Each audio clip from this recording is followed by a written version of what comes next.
Welcome guys, welcome to Edu Home Tax. So today we will discuss a very important and a very trending topic in the market, which is cryptocurrency, and we will see how to report taxation on the income which is generated from its business. So before starting, let's see a few facts regarding cryptocurrency so as to understand it better. Number one, digital currency. So cryptocurrency, we all know it's a digital mode of currency. It's in online mode. It's not available in tangible medium.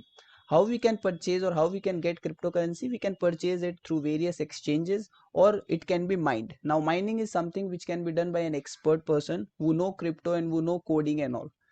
Thirdly, decentralized. It's not regulated by a central body like Reserve Bank of India regulate the money or the legal tender in India. But unlike Reserve Bank of India, it is not being monitored or regulated. Rather, its control is given or spread over a number of computers, and it is governed through blockchain technology. Bitcoin was the first cryptocurrency which was introduced in 2009. Talking about its legal acceptances, El Salvador was the first country which has accepted it as a legal tender of money, followed by Cuba. Definitely, as compared to real money, it's cheaper and faster in terms of transfer. Talking about its legality in India, it's not illegal in India, but it is not accepted as a legal tender by the Indian government. So there is no regulatory provisions in India. Since there is no regulations, it's very high risky to deal in cryptocurrencies. As we have already discussed its legality, whether it is illegal in India, the answer is no, but it is not accepted as a legal tender. What are the provisions which governs cryptocurrencies under the Income Tax Act 1961? The answer is no specific guidelines. There is no provisions. So does this mean that we don't have to pay any tax on the income which we earn from cryptocurrency? The answer is big no. We all know that Indian government or Indian Income Tax Authority is very clear. If we are earning income in any manner or in any source whatsoever, we have to pay tax on it. Now, under which source of income we pay tax, that's the matter of concern under this video. There is a comment from the Ministry of State for Finance whereby it is said that the gains resulting from the transfer of cryptocurrencies or asset are subject to tax under the head of income depending upon the nature of holding of the same. So how you are holding the asset, how you are holding the cryptocurrencies, that will decide under which source of income you have to pay tax. So either a capital gain or either a business income, that we have to decide.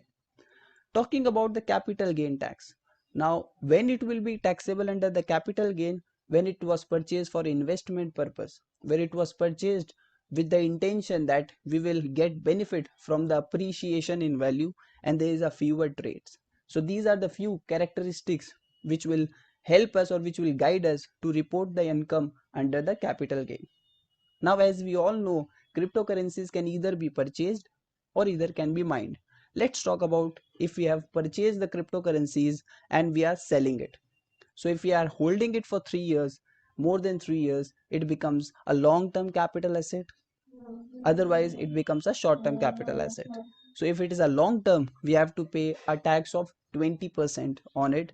And in case of a short-term, we have to pay tax as per the slab rate.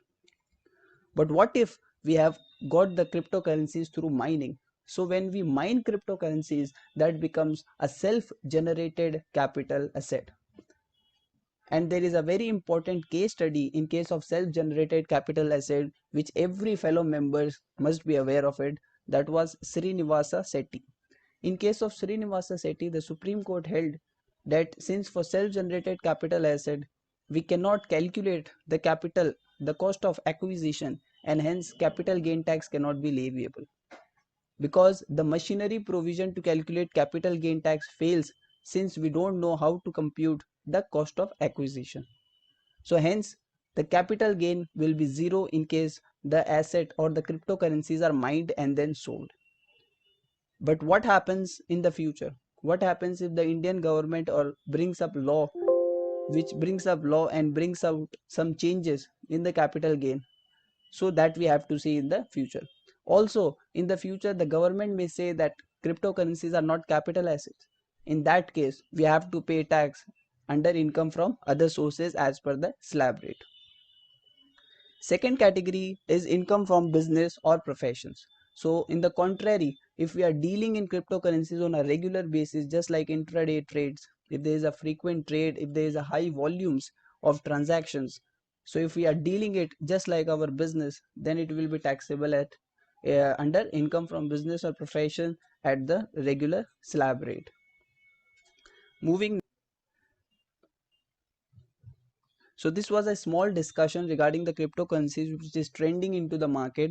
There may be a different opinion of the fellow members on it, and if there is a contrary view, we would definitely love to discuss further on it. So if we have any similar or contrary view, we can write it on this and we can further discuss. Thank you.